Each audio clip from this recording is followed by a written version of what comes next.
pode dizer assim sobre a história do LIS em si, como que o laboratório se forma, né? Qual é a origem que ele tem? No oficial 2005, mas a gente pode dizer que o laboratório ele surge já praticamente quando se iniciam as disciplinas de práticas curriculares, né?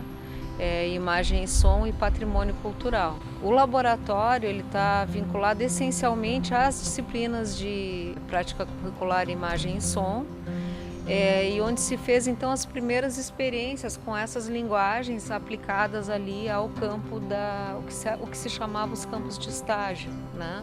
Que eram experiências em escola e propondo projetos compartilhados, assim, que eram decididos em espaço escolar, né?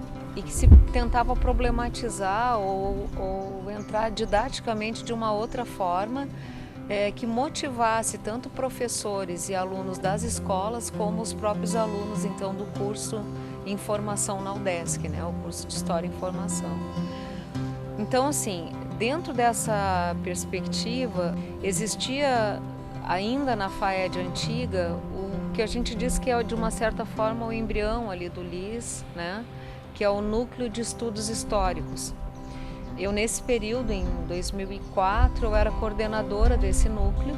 Era um espaço que nós chamávamos de DAP2, né? Que era a Divisão de Pesquisa da FAED, que ficava num prédio na Tenente Silveira, tá? Lá no centro. O prédio, eu me lembro que ninguém sabia o número do prédio, mas a gente dizia que ficava na Casa das Bolsas por causa de uma loja que tinha no térreo. Então todo mundo sabia onde era o prédio. E nós tínhamos lá uma sala, então, que era uma sala do Núcleo de Estudos Históricos, que nós dividíamos com o Núcleo de Estudos da Sexualidade, tá?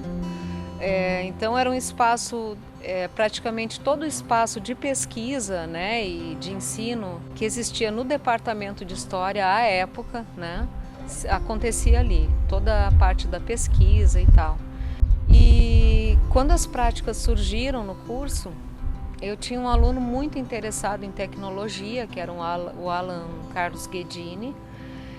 Ele vinha de formação no curso de física, mas era um apaixonado por história, então largou a física no Paraná e veio para o curso de história, né? E tinha um cantinho nesse espaço que o Alan teve a ideia, então, de uma certa maneira, de fechar com uma divisória, né? E que a gente pudesse ali começar algumas experiências, assim, justamente com a questão da linguagem do sonoro, né? E assim, com duas divisórias, a gente fechou um canto em uma parede e formou ali um pequeno estúdiozinho, né? Feito, na verdade, assim, com sucata do curso, né? Com a contribuição principalmente da área ali da informática.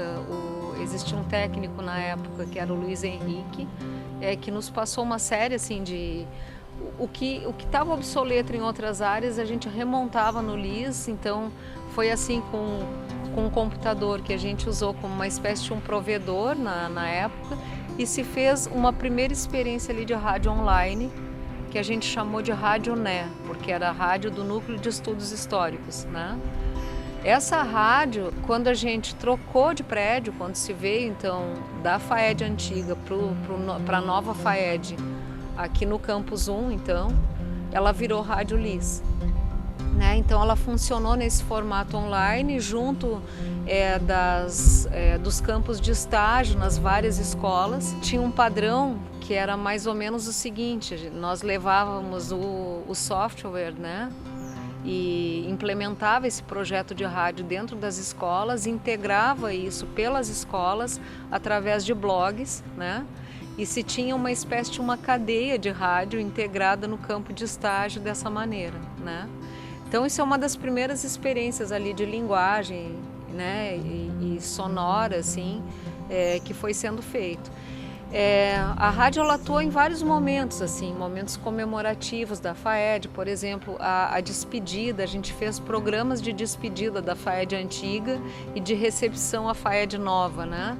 Então se abria em alto-falante dentro do espaço da FAED e aquilo circulava com uma programação específica, se entrevistou pessoas, se fazia uma espécie de uma prática de história oral junto com entrevista, né, que era promovida pelos alunos nesse sentido, e do que a gente editava, então resultava em programas. Depois se começou com um projeto de extensão, um projeto de ensino, também a fazer programas, alguns temáticos assim, sobre música ou sobre determinados espaços de história, né, processos históricos, mas tudo em formato ainda, o que hoje ficou muito na moda, que é o podcast. A gente já fazia isso em 2004, 2005, desde os primórdios ali do LIS, né?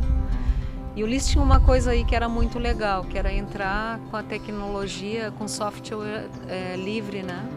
Então o formato inicial do LIS era esse, ele foi todo montado em software livre.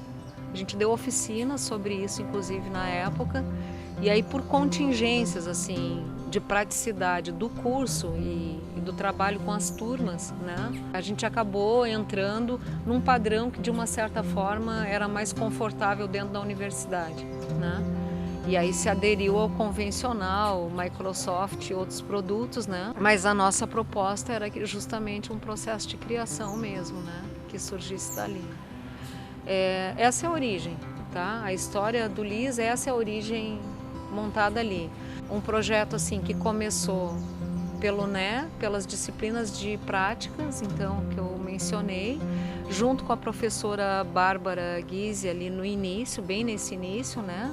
Com as práticas, e depois em 2005 com a chegada aí do professor Rafael, né, já aqui no campus 1, então, e aí adensando um pouco mais as discussões ali sobre vídeo, né, e as propostas de vídeo também, tá?